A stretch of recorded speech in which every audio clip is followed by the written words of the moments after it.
Hi, I'm Colin Rice. I'm talking about BitHopper. I assume you all can read slides, so I'm probably not going to repeat what they say beyond this point. So first, who here knows what Bitcoins are? Okay, who here doesn't know what Bitcoins are? Who here wants to hear an explanation? Because I can skip this slide completely. Alright, so who here doesn't understand public key cryptography, like bare basics? Alright, so basically Bitcoin is like a public key cryptography system, right? Everyone has a private key, and everyone else can look at their public key, right?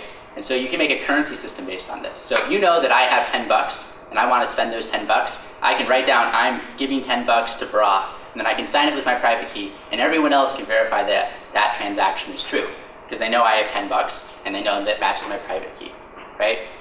And then Bra has 10 bucks, and he can do the same thing with his private key, and everyone can verify it.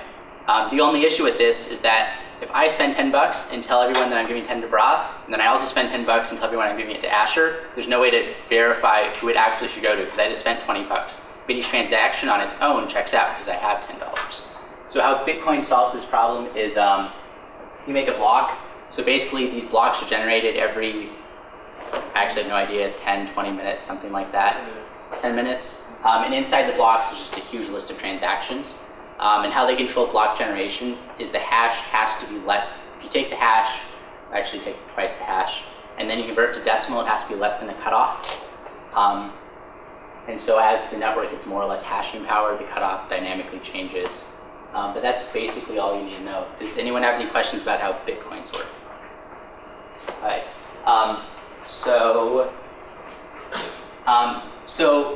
in Bitcoin land, there's all these people who are mining. And it's actually really hard to mine a Bitcoin. Like if you did it on your laptop, it'd take like 200 years, maybe more, depending on how fast custom hardware is getting deployed right now. So what people do is they band together, right? This is basically a lottery system. So if lots of people with lots of hashing power try, they'll get these blocks faster. And every time you get a block, you get 50 Bitcoins. So this is the current distribution of hashing power in the Bitcoin network. I pulled this like 2 hours ago when I wrote this. So these are websites, essentially, that people are running their hashing power through. And so 50 Bitcoin and BTC Guild are the big ones right now. They run these fair algorithms called paper share, where for every share you just get a set amount of money. I think 50 BTC takes like 5%, and BTC Guild takes 3%. The unknown is obviously unknown. It's either a botnet, which may or may not be running BitHopper, or it's a bunch of custom firmware, where people are literally making processor chips just to do double hashing because it's faster. But the interesting part is these two pools. I think they're total about 30% of the Bitcoin network, and they've sort of been long enemies of mine. They use a payout scheme where rather than paying you like a certain amount per share, when they find a block, they look at how many shares or how many pieces of work everyone submitted, and they just divide the block up evenly. And this sounds fair, but the issue is that getting a block is random, it's just chance. And so there's a chance that there'll be only 3 shares per block, and so that means each of those shares was worth effectively 50 divided by 3, which is 20-ish, 18, something like that. And so there's this bias where the earlier shares in a round are worth a lot more. They're worth 50, 25, 18 Bitcoins, right? And so what most of these pools have done is they've thrown out that algorithm. DeepBit, which at one point was 50% of the network, is run by a guy named Tycho, and he really just doesn't trust any other algorithm because people who mine on him don't trust any other algorithm. And Slush has a similar issue, and so you can actually cheat these pools. And so BitHopper was originally created to cheat all of the pools, and you would make log of the number of pools you were jumping between.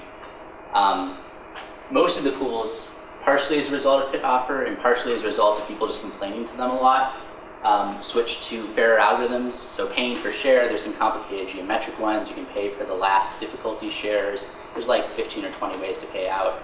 There's only a couple that are really bad. So I sort of jumped ahead, but this just shows you how much money you make. So if you jump off of a pool after it's been going to 5% of difficulty and go to a pool that's fair, you can expect to make 3 times what you should per share. And Slush's pool uses a slightly different algorithm, so it's lower, but you still make money off of it. So basically, as long as this number is above 1, you're getting paid more for your share of work than you should be. And this is what it looks like. This is, I think, this was an American pool like 6 months ago. And it was a relatively small pool, about 150 gigahashes. And I added it, and people started jumping on. I think this was, what was his name? Whatever. But so you see these very large spikes. That's when they find a new block, and then people leave once they don't find a block, because there's no more point mining there because the expected payout is lower than it would be on a fair pool. So what BitHopper really is now is it's a mining proxy. There's 3 components. There's basically a little network library contained within it that's now its own library that just talks to all the Bitcoin network pools and asks them for how many shares they have. It listens for long pools. It does all this stuff.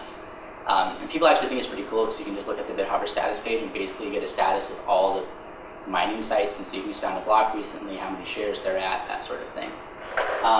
And then there's a relatively simple selection engine that just goes through these servers and determines whether or not they should be hopped on. It'll go to pools that can cheat first, and if there's no pools that can cheat, it will go to pools that are up and aren't lagging out and that have the best payout scheme for you. And then it actually deals with the difficulties of sending work to them, receiving it back. It's not too bad of a proxy. Depending on your setup, you won't notice it too. There might be a 0.5% increase in reject rates. There have been interesting issues in the past, mainly related to HTTP connections, as this has a Bitcoin runs over JSON RPC, which is JSON over HTTP, which is way too many layers of encapsulation. And so what happens is that the server this was originally built off of was HTTP 1.0. So that means every connection has to open a new connection to the server when you're talking to the proxy.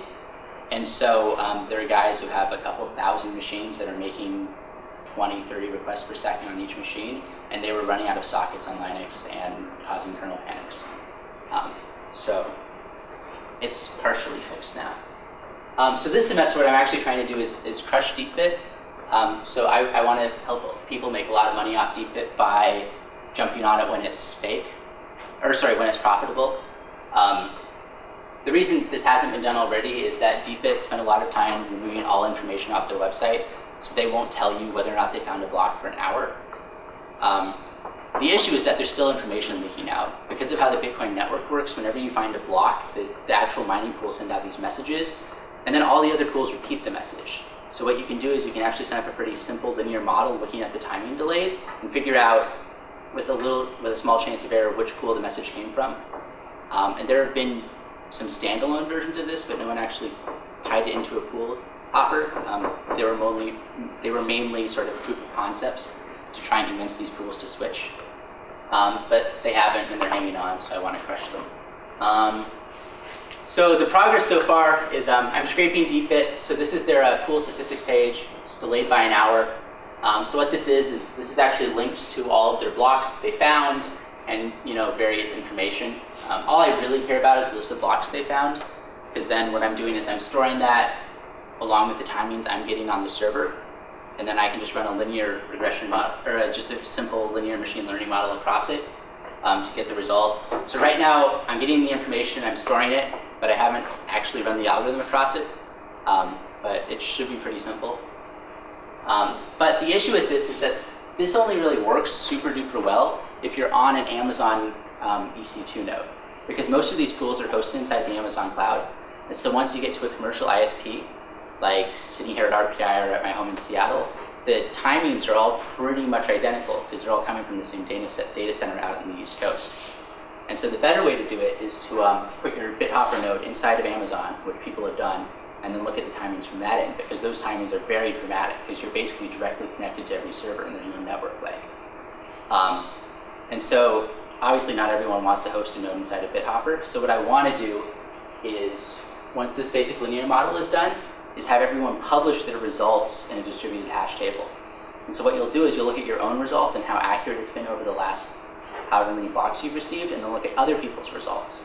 And if you go, look, this one node is getting really accurate results, I'll just follow its results and ignore my own algorithm, sort of as a way to gain better information without having to actually put BitHopper inside an Amazon node.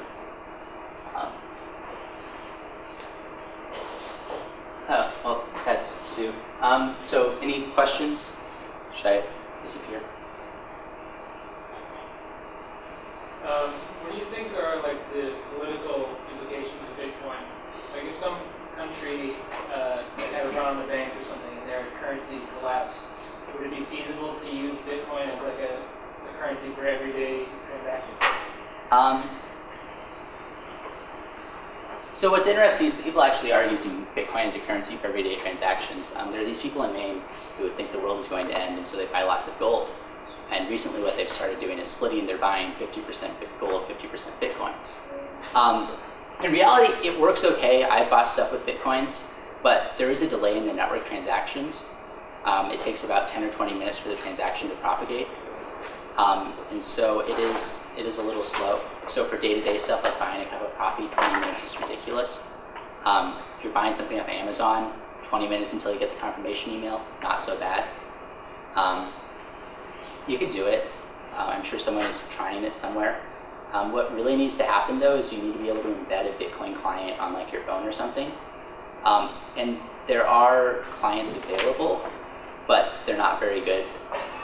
Mainly because they're either using JavaScript and you're dealing with like 2 gigs of data inside of JavaScript, which is just a nightmare, or you're proxying out to a remote node, which has security implications. Sort of a trade-off. Any other questions? So with the pool hopping, I didn't fully understand like how the payout scheme works. Does it when they are able to crack a block? Is it every like n number of people who are working on that block currently, they'll get an even share? And so you jump in right before, so you get like 1 over n of the whole share, even though you did like 0 work. Yeah, so that's basically what it is. So for propositional payouts, the amount of money you get, so each share, so like let's say we all send 50 shares in the mining pool, and I send 49 and you send 1, right? So that means I should get 49 Bitcoins and you should get 1 Bitcoin, right? Because that's how many shares. Is this shares like computational work? Yeah, this is shares like computational work. So Okay. each one of those shares had a chance of 1 over the difficulty of finding a block. Mm-hmm. So if we assume the difficulty was 50 shares, you should get a block, but you might not, right? You might get lucky and the first share gets a block. Or you might not get lucky and you do 400 shares and you don't get a block. And so it's a random lottery payout. And so propositional payouts, what they do is they take the money they earn, 50 Bitcoins plus maybe some transaction fees, they divide it by the number of shares that were required since the last block to get this block. So if you put in 50 shares, so 50 Bitcoins divided by 50 Bitcoins divided by 50 shares is a Bitcoin per share. And then they give that out to all the people who had put in shares. So I put in 49 shares and you put in 1, so you get 1 Bitcoin and I get 49 Bitcoins. Okay. And so right after you find a block though, it doesn't matter who cracks it, you're trying to hop in right after the share has been cracked. Okay. So your expected payout per share is higher than it should be. And so that's what that graph is. It's actually I have no idea what that graph is. I think I just threw it up there because it was an exponential curve. Any other questions? Okay, well, I'm done.